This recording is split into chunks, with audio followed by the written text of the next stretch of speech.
inaad ku kortaan inaad qoys iyo xaasas ku yeelataan inaad tababar ku qaadataan inaad ciidan qaran ku noqotaan inaad dalka ku difaacdaan baa maanta joogtaan shalay waxa joogtaan Kenya maanta waxa joogtaan Soomaaliya guushaasi waa guul weyn waxana Ilaahay mahadiisa leh Ilaahay baa mahadle mahadda labaadna waxa leh saraakiisha iyo ciidamada qalabka sida ee Soomaaliyeed ee idin badbaadiyay oo mudan man lam yashkur الناس lam yashkur Allah waxa ku badbaadeen gacanta ciidamadiina cadowgu idin ma saamixin laakiin waxay ahaayeen sokeeye iyo walaalo waa sababta aanan idinku aqoonsanayn maxaabiis dagaal prisoners of war waxaanu idin aqoonsanahay wiilashanadii oo la qalday oo qaladkoodii ka soo noqday oo la qabtay oo maanta ku guryahoodii jooga u malayn maayo halka dhalinyarada joogta qof aan reer doolow ehel ku lahayn inuu joogo u malayn maayo qof aan reer balad xaw ehel ku lahayn inuu joogo u malayn maayo qof aan reer dhooblay ehel ku lahayn inuu joogo dhammaan waa ehelkiinni qofka qoriga dab kale ku soo dhiibay ku soo gurigaaga markii hore inaad diidaan bay haddana waa alxamdulillah hadaa ka nooshiin annaguna waxaanu dawlad ahaan ballan qaadaynaa noloshiina inta ka dhiman inaanu qurxino inaan noolaataan ciz iyo karaamo ku noolaataan sida generaalada iyo korneylada iyo kabtanada yaag joogana darajooyin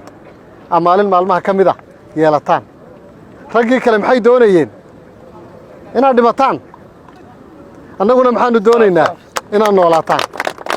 inaad darajo heshaan inaad caruur dhashaan inaad dalka wax ku soo kordhisaan difaaca dalkiina maalinta waxaan rabaa ragga halkan fadhiyo diyaarado dalka ay ku difaacayaan wada generaale inaan arkaan rabaa oo baylooda ah oo ciidanka badda ka tirsan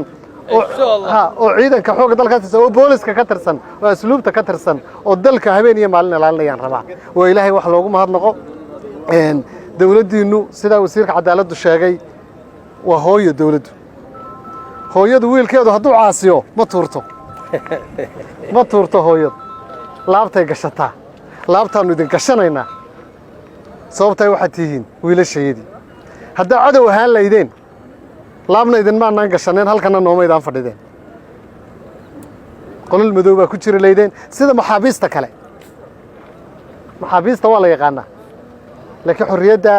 iyo quruxda iyo sharafta maydaan yeelateen wiilashayadii baa tihiin raggaanu rabnaynaa dalka difaacaan baa tihiin soo dhowaada kulli ibni aadan khada wa khayra khadaa'ina tawaabun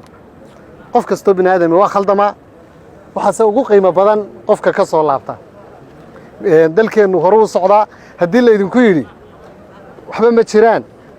halkana wax ka khaldan yihiin maanta waxaa gacmahiina ku aragtaan indhihiina ku aragtaan dawladnimadu noocay tahay qofku markuu duurka ku jiro looma sheego wanaag laakiin markuu yimaado meelaha dawladda ayuu wuxuu arkaa quruxda dawladnimada dawladda hore u socotaa dhaqaale ahaan bay hore ugu socotaa ciidan ahaan bay hore ugu socotaa adeegga dadweynaha hore ugu socotaa waadi ka arkaya magaalooyinkeena sida u waaweynaadeen ee u qurux badnaadeen ee serviceka iyo adeeggu way isu daba marayo waxaan rabnaa inaan qayb ka noqono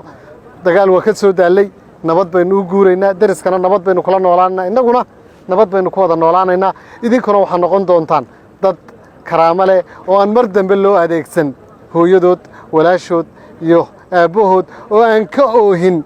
hooyo Soomaaliyeed baan ugu dulooyeysay maanta oo dhan oo raggii idin soo adeegsaday ee madaafiic dusha kala dhaceen waxaan rabnaa inaad